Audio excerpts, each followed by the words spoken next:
Olá! Hoje, o Sessentamos apresenta o tema Estudar depois dos 60, por que não? Cresce o número de pessoas com mais de 60 anos no ensino superior. Segundo dados da última edição do Mapa do Ensino Superior, lançada em 2021, existem quase 198 mil idosos matriculados em cursos superiores, o equivalente a 2,3 dos 37, milhões de idosos registrados pelo IBGE. Para se ter uma ideia do crescimento de alunos nessa faixa etária, houve aumento de 50% nas matrículas entre 2015 e 2019. Eram 27 mil alunos à época, segundo dados do IBGE. Entre 2013 e 2017, o INEP também já havia registrado avanço de 46% no número de ingressos de pessoas com mais de 60 anos na universidade. Para além desses dados que comprovam o verdadeiro interesse desse público pelo ensino superior, o Sessentamos e Agora de hoje traz a fala de Glicínia Piasecki, uma aluna que com mais de 80 anos ingressou no curso de Psicologia da Faculdade Inspirar e tem muitas histórias para nos contar. E também o relato do professor Paulo Henrique Azevedo Grande, professor deste curso, que estuda justamente o desenvolvimento cognitivo nesta faixa etária.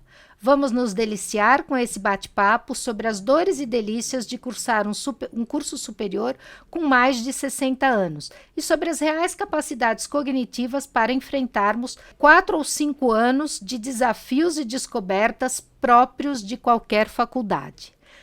Começo agradecendo, a disponibilidade tanto da Glicínia quanto do professor Paulo de virem aqui numa tarde chuvosa, falar com a gente, bater esse papo gostoso sobre o que significa entrar na faculdade nessa altura do campeonato. Então, queria que a Glicínia começasse. O que te fez procurar o curso superior? Eu já havia feito uma primeira graduação em Direito, aos 70 anos eu concluí. Mas a vida continua. A vida está em movimento. Nós estamos em movimento, tudo está em movimento. E eu não sei o que eu gostaria de fazer com o que me resta, com o que eu tenho, com os próximos dias e os próximos anos. Mas eu sei o que eu não quero. E o que eu não quero é ficar apenas passar a vida. Eu quero aproveitar a vida. Plenamente. E aí, como que que curso que você escolheu, Foi de psicologia, mas por que você escolheu? Como que você fez essa escolha? Porque ela é desafiadora. Em primeiro lugar, porque te leva ao autoconhecimento, Então, tem várias coisas que a gente ainda tem que se redescobrir, e eu tenho que me redescobrir e me conhecer melhor para melhor ajudar o meu próximo. E você, Paulo, o que te levou a ter essa questão de continuar aprendendo no decorrer da vida, como objeto de pesquisa? Então, na verdade, o meu interesse pelo envelhecimento, desde pequeno, eu sempre gostei de estar na presença de pessoas mais velhas, Porque eu achava que elas teriam algo a me ensinar, eu me sentia mais seguro. Não gostava muito de ficar com pessoas da minha idade, porque eu achava meio uns papos um pouco bobos, alguma coisa assim. É claro que depois, num processo de autoconhecimento, você vai descobrindo algumas coisas interessantes, Até porque quando a gente fala em envelhecimento, inevitavelmente a gente está chegando também ao final de uma vida, E eu me perguntei, onde que eu quero chegar? Como que eu quero chegar? E, inconscientemente ou não, eu fui para esse lado e gosto de estudar quais são as variáveis importantes de se envelhecer, Como que eu quero envelhecer bem? Será que as minhas características de hoje serão acentuadas no envelhecimento? Eu descobri que sim, claro, Mas é um esforço diário, porque envelhecimento não é a partir de 60 anos. né? A gente tem várias teorias falando de envelhecimento, né? Umas vão dizer que o envelhecimento ocorre a partir do amadurecimento das gônadas, das glândulas sexuais. Então, a partir daí que você já está maduro para se reproduzir, claro, de um ponto de vista biológico, isso, você já começa a envelhecer, caminhar, né, para ter alterações inevitáveis, inexoráveis, irreversíveis, mas cada um vai envelhecer de um jeito, né? E você, assim, percebe nesses teus estudos se existem características diferentes de aprendizado nessa faixa etária do que daqueles que iniciam? Hoje iniciam o curso superior com 16, 17 anos. Sim.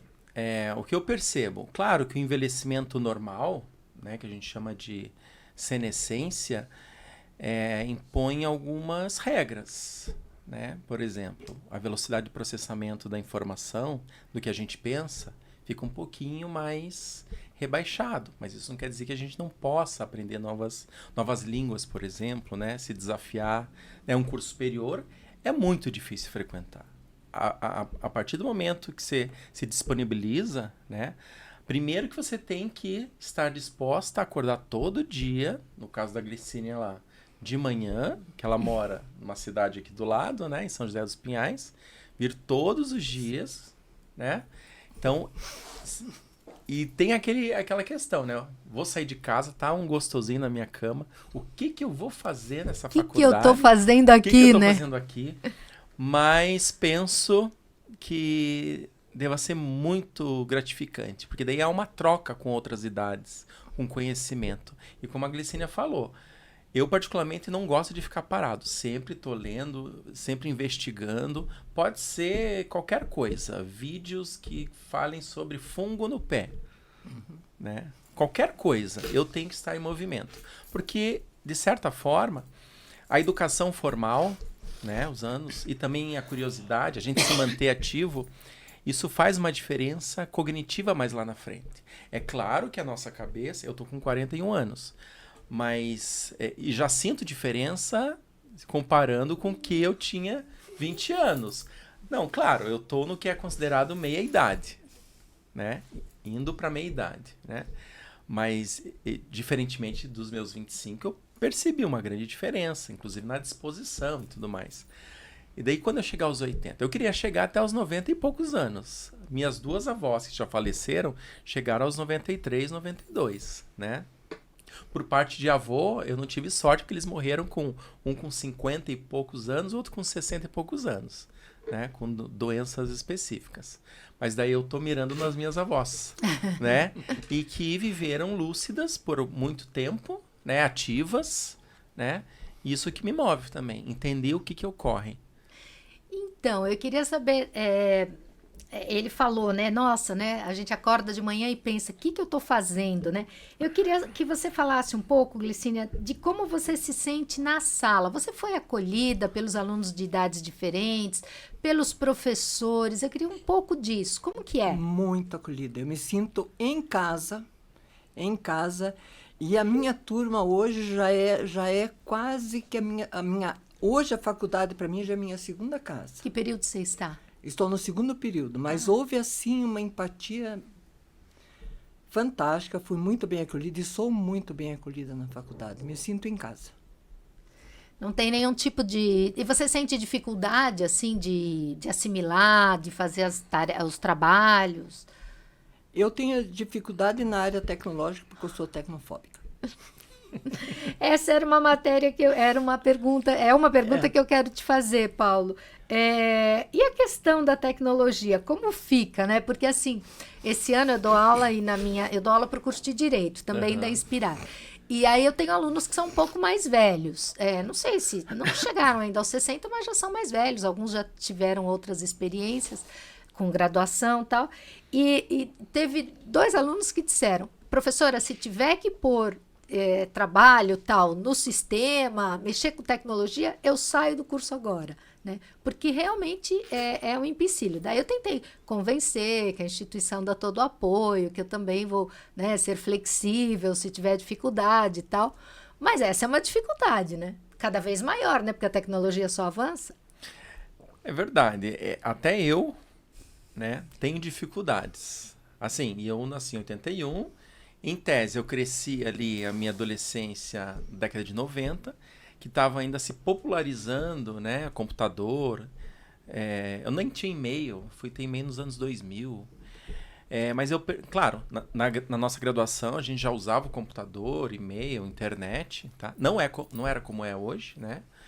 Mas às vezes eu me pego com muitas dificuldades. Porque daí eu me vejo assim, meu Deus, por que eu não aprendi isso? Bom, porque eu não sei, mas aonde que eu vou procurar? Porque não existia Porque não isso existia, daí você antes. fica assim, mas será que é a prioridade? Será que eu não posso pedir para alguém fazer por mim? Ou, enfim, vou pedir ajuda. Eu peço ajuda aos meus alunos, eu confesso. Eu também. Mas você acredita que a tecnologia vai ser um empecilho para pessoas, por exemplo, como a Glicínia, que não quer parar, que quer continuar? Eu também estou fazendo isso, né? E às vezes eu acho que é um empecilho. Às vezes, como você disse, até para dar aula. Eu cheguei a pensar, nossa, agora eu não posso mais dar aula porque eu não vou conseguir fazer isso. Aquela velha história, né? Com a gente até a impressora não quer imprimir, daí tem tudo isso. Mas assim, penso que é um período de transição, né? Os novos idosos que já vão entrar nessa fase tecnológica de uma forma mais contundente, né? Então a gente ainda está ali no limbo e vão ter dificuldades, inevitavelmente. Mas assim, as instituições, elas dão ou poderiam dar, né, algum tipo de reciclagem, um curso para quem teria mais dificuldades. Os próprios alunos, né, os próprios colegas, os pares, eles também dão apoio, né? Assim, por falta de assistência a gente não pode ficar, Pois né? Mas ainda tem uma resistência nossa, né? tem. Assim, porque a gente tem que ver assim, tá, a tecnologia tá aí, não tem como voltar, né? É inevitável. A gente vai ter que se adaptar a várias coisas, por mais que a gente não queira. A gente tem uma resistência pessoal. Alguns vão escolher, se eu não preciso disso, não tem por que me incomodar. Mas se em algum momento eu precisar, eu vou pedir ajuda para alguém. Claro, se a pessoa tem muito interesse, ela vai lá e faz de tudo para aprender. Mas conforme a música toca, as pessoas veem se ela quer acompanhar o ritmo ou ficar um pouquinho mais tranquilas e pedir ajuda para outros. Você tem alguém que te ajuda, Glicínia? No meu caso, fiz um contrato com a faculdade. Um contrato, né? Verbal, óbvio. Que eu faço todos os meus trabalhos são manuscritos porque eu gosto de escrever. Eu fiz a minha dissertação de mestrado também manuscrito. Sério? O meu TCC, Mas depois eu tive que digitar. o meu TCC foi manuscrito. Eu fiz manuscrito. Então eu gosto de escrever. Quando eu tenho alguma coisa para postar, se for questionário, como na matéria do professor Paulo... É verdade, eu passei 3 questionários. Aí, não, questionário tudo bem, porque é só online, responder. né? Online, daí é só escrever. Mas fazer trabalho, não. Eu entrego o meu manuscrito. E os colegas ajudam? Os colegas se põem à disposição. É porque eu não quero e porque eu não gosto, mas eles estão inteiramente à minha disposição. E o que você mais gosta de estar fazendo o curso? Você disse que está se sentindo realizada. O que mais te interessa? O que mais você gosta? O que eu mais gosto é justamente de eu ter que sair da cama às 6 horas da manhã, né? Ter que sair, ter aquela atividade, né? Ter que sair e conviver com jovens, com várias idades, né? É uma troca de experiência, de energia. É tudo de bom. Paulo, e aí, as tuas pesquisas, elas mostram o que mais de relevante, assim? A gente passou por episódios tristes, né, que a imprensa noticiou, de preconceito com pessoas mais velhas. Como que você vê essa questão? Isso hoje em dia a gente dá nome, né, etarismo, ou edadismo, né, como queiram. Porque ainda a pessoa que envelhece, né, algumas literaturas ainda chamam de o velho, sem nenhuma conotação pejorativa, mas, é claro, quando a gente fala velho, dá a impressão aquilo que já está gasto, não precisa mais, né? Inclusive, quando você fala assim da terceira idade, esses termos, eles vieram numa época, anos 90, que o idoso estava muito, muito desvalorizado. Então, é uma forma de você, sim, dar um up, né? Um up, né? Até porque os últimos dados do IBGE mostram que até 2060 vai ter quase 60 milhões de idosos no Brasil. Hoje teve uma matéria, né? Sobre, o telejornal está mostrando toda hora isso. Então, assim, né? se a gente for pensar, quase 1/4 da população vai envelhecer, né? Mas por muito tempo, e ainda hoje há esse preconceito, né? Assim, o que uma senhora está fazendo na sala de aula? Ou um senhor? Por que não está lá na casa, cuidando do neto, fazendo crochê? É a ideia que a gente tem do idoso, né?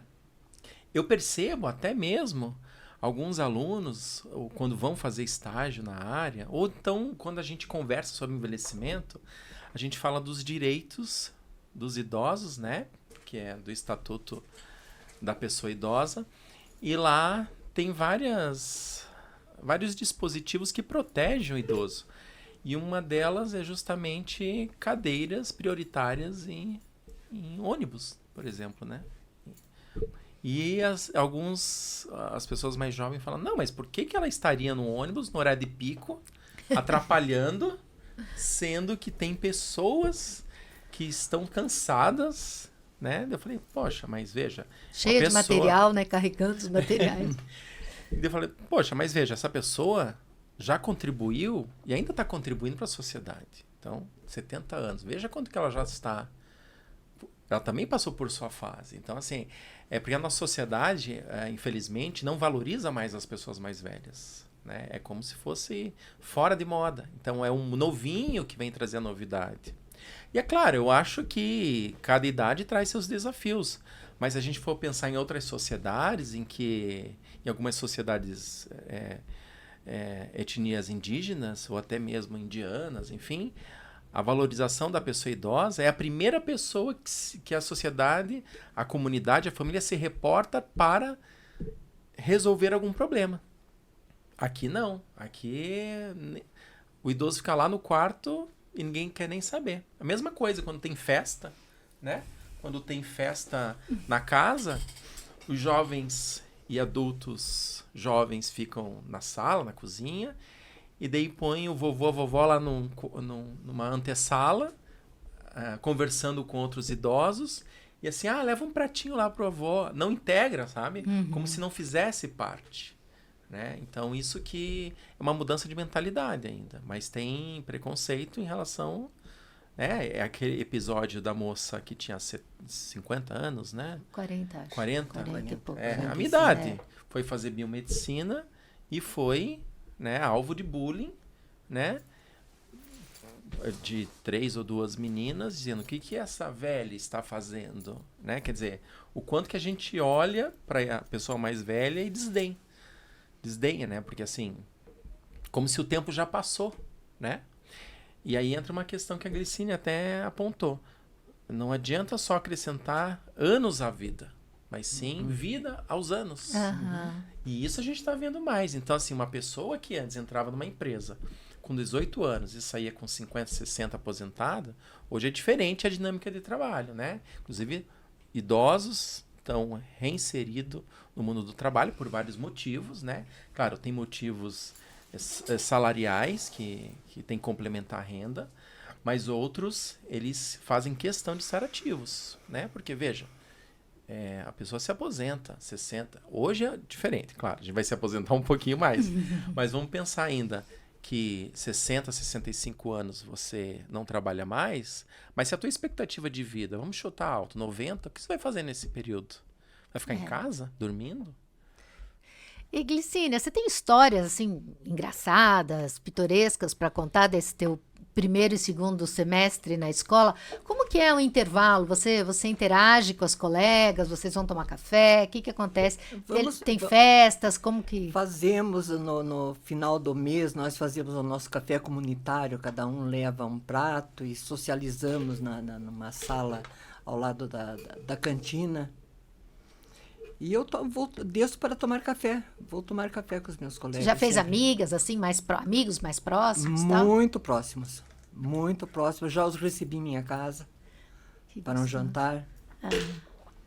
Já somos bem íntimos.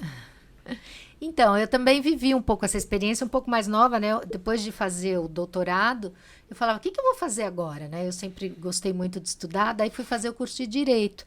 E vivi várias coisas assim, interessantes que eu acho, né? Ó, algumas lições eu aprendi, eu acho que eu cheguei muito Suzana Vieira na faculdade, tipo, não tenho paciência Isso, com quem está começando. começando, nem com aluno, nem com professor, porque eu tinha assim, eu dava aula nos cursos de comunicação e estava fazendo direito. Então, tinha alunos meus que eram colegas de sala. E tinha professores que tinham sido meus alunos nos cursos de especialização da cidade. Então, assim, às vezes eu era meio Suzana Vieira e apanhei por isso. Porque, assim, criei antipatias, né? Um dia falaram em plena sala lá que eu era sem educação porque eu queria a correção da prova. Eu estava num momento de muito trabalho. Eu dava aula, eu era coordenadora de uma entidade científica, eu fazia um monte de coisa e não tinha tempo a perder, né? Eu ia ali, ou eu estava em sala de aula dando aula, ou eu estava em sala de aula aprendendo. Mas eu fiz amigas assim, que tem a idade das minhas filhas, que são minhas amigas até hoje, que hoje uma tem um filhinho, a outra vai ter agora, que são da idade dos meus netos. Mas assim, e o que para mim foi muito bom, porque naquela época eu dava aula, de aprender, de olhar, de observar a expectativa que os alunos têm em relação aos professores. Me chamava a atenção que depois, assim, eu com 40 anos, né, alunos que falavam que estavam ali fazendo direito porque os pais obrigavam. Eu falava, meu Deus. Então, eu acho que mais velho, a gente tem a possibilidade de escolher. E eu gostava da aula. Né, o que me interessava era a aula. Eu não sabia se eu ia atuar depois. Mas eu saí encantada com a área que era nova para mim, né? E eu tirei essas lições, assim, tipo, se começasse de novo, seria um pouco mais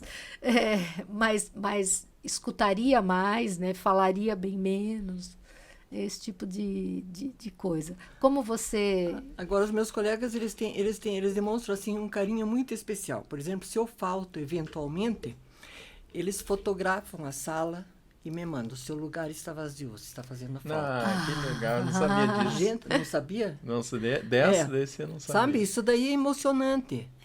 de fato. Quer dizer, eu já tenho o meu espaço reservado ali, né? Não é só na sala, é no pensamento deles também, né? Que bonito, daí é né? fantástico. Acho que isso um afago no coração. né? Vale a pena. Olha, só por isso já vale a pena Só levantar por 6 isso. horas, né? Eu viajei, eles acompanharam a minha viagem, que você sabe, né? Uhum. Então eu tinha que postar, eles acompanharam, eles curtiram. Que E gostoso. estavam à disposição. Não, se tiver trabalho, pode ficar tranquila. Mas não tinha nada, porque era início de aula. Então, estão sempre à disposição. É uma interação muito boa. Não tem problema com nenhum, nem com ninguém. Recomenda, então, porque agora a gente já está caminhando para o final, né? O que vocês deixam, assim, de mensagem pro nosso ouvinte? Não deixe de viver. A vida continua, sempre há tempo para você, sempre há o que aprender. E todo aprendizado é válido. Mesmo aquele que você não vai aproveitar, pelo menos você sabe que aquilo você não deve fazer. Mas todo aprendizado, e sempre há tempo para aprender.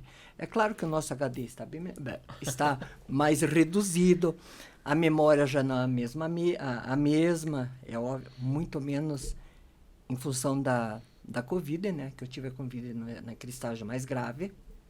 Então, fica uma sequela, né? Mas estou conseguindo acompanhar, né, prof? Está sim, e muito você, participativa. Paulo, o que você... Olha, você sabe que hoje os estudos sempre apontam, né, assim, o que fazer para ter uma qualidade de vida, né? Que a gente pensa na propaganda, qualidade de vida é aquela propaganda margarina, família feliz, né? Na verdade, qualidade de vida é algo subjetivo, né? Algo subjetivo. Então, nesse sentido, o que as pesquisas mostram? Essa proatividade diante da vida. Porque a gente pensa assim, uma pessoa de 90, 80 anos, se ela tem conhecimento, sabedoria, aliás, não necessariamente, porque sabedoria vem de você trabalhar você mesmo, trabalhar as suas relações, estar aberta minimamente para ter a troca com os outros. Aí você cresce, né? Porque a gente está falando, porque por muito tempo envelhecimento tinha a ver só com o corpo, não é mais. Envelhecimento mental. Tanto que às vezes a gente está conversando com pessoas de idades bem diferentes que a gente nem se toca, né? Que a glicínia tem, por exemplo, 80 anos. 80, eu tenho 41. Então, basicamente... Então, ou eu converso com uma pessoa de 18 anos que nem... Você não sente, porque a comunicação flui, as ideias fluem, né? Mas, de qualquer forma, o que faz bem? Se manter ativo. Claro, como a gente já... O adulto espera-se que ele já tenha uma autonomia, independência, para escolher o que ele quer fazer da vida. Mesmo como hobby, né? Porque lazer, atividade física, né? Se manter cognitivamente ativo, isso faz toda a diferença, né? Inclusive a alimentação. Os estudos hoje mostram até que a quantidade de alimentos que a gente tem que ir ingerindo durante o envelhecimento tem que ir diminuindo um pouco, né? Junto com a atividade física moderada. Né? Também se manter ativo. E não é somente palavras cruzadas que a gente pensa, né? Faz palavras cruzadas. Palavras cruzadas também é um recurso, mas não é o único. E também manter relações saudáveis. Amigos, cultivar amizade. Isso é mais importante, porque isso dá sentido à vida. Porque depois você olha, né, a tua vida e fala, poxa, valeu a pena, né? Claro, tem coisas que a gente olha para trás e pensa, eu poderia ter feito, eu não fiz por quê? Uma imaturidade, talvez. Será que eu posso fazer hoje? Não sei, quem sabe? Então, assim, acho que a gente pode ser um pouco mais livre quando a gente tem essa maturidade emocional, né? Então, viva. Não se prenda a regras, a preconceitos, né? Porque, assim, só você sabe qual foi a tua trajetória e para onde você quer ir. Eu tenho uma última pergunta que me ocorreu agora. Aí os dois podem responder no sentido de dizer se você acha que o aluno, ou você, né, como aluna mais velha, acha que é mais crítica em relação à qualidade do ensino, à qualidade dos professores, e você sente também dos alunos mais velhos essa maior exigência? Seguramente. O nosso senso crítico vai ficando exacerbado. Em todos os sentidos. E como você lida com isso no dia a dia lá da faculdade? Porque senão você vai ficar arrumando confusão com os professores. Como eu arrumei algumas. Mas eu não Eu só não deixava falar mal da imprensa. Não, eu não tive nenhum problema. Estou falando que a gente fica com esse senso crítico exacerbado. Mas isso não quer dizer que você vai exteriorizar. Vai comprar a briga. Porque não tinha ainda esse amadurecimento. Mas tem coisas que não valem a pena. Quer dizer, eu vou resolver o quê? Vai acrescentar o quê na minha vida? Não vai acrescentar nada. Então, nós guardamos para nós. E você, Paulo, como sente? Então, geralmente as pessoas que acima de 30, 40, 50, 60... Que já fizeram outro. Curso, Eles estão ali em outro momento... Eles têm essa crítica, às vezes não estão ali querendo perder muito tempo, eles apontam, assim, eles dão dicas, né? Eu aprendi a aceitar, né? Porque às vezes quando a gente é novo, a gente fala, então eu tenho a razão, eu sei, eu estudei. Mas tem coisas que a gente pode não perceber, porque a gente está tão viciado ali, fazendo sempre as mesmas coisas, que perceber a voz do outro, falar, pois é, poderia facilitar, né? Tem algumas pessoas que podem ser mais intransigentes, né? Porque, assim, existem todo tipo de personalidade. Outras mais tranquilas, mas a gente percebe que, eu não sei nem se uma exigência em relação ao ensino, mas, assim, um empenho que eles têm, já que estão ali, eles querem aprender de verdade. Não é simplesmente, o pai pediu para fazer essa faculdade, ou eu não sei, então eu levo de qualquer jeito.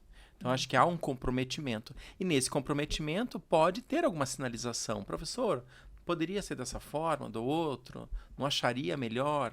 Né? Mas eles, via de regra, eles são educados. Bom, então encerramos assim o nosso programa, que foi, né, que dá vontade de continuar. Passou tão rápido. E esperamos vocês no próximo programa Sessentamos e Agora. Agradecendo mais uma vez a participação da Glicínia e do Paulo, agradecendo também a professora Silvia Amaral, né, que nos sugeriu o nome da Glicínia e que foi muito bom, e o do professor Paulo, que também, né, colega na Inspirar, e espero todos vocês no próximo Sessentamos e Agora.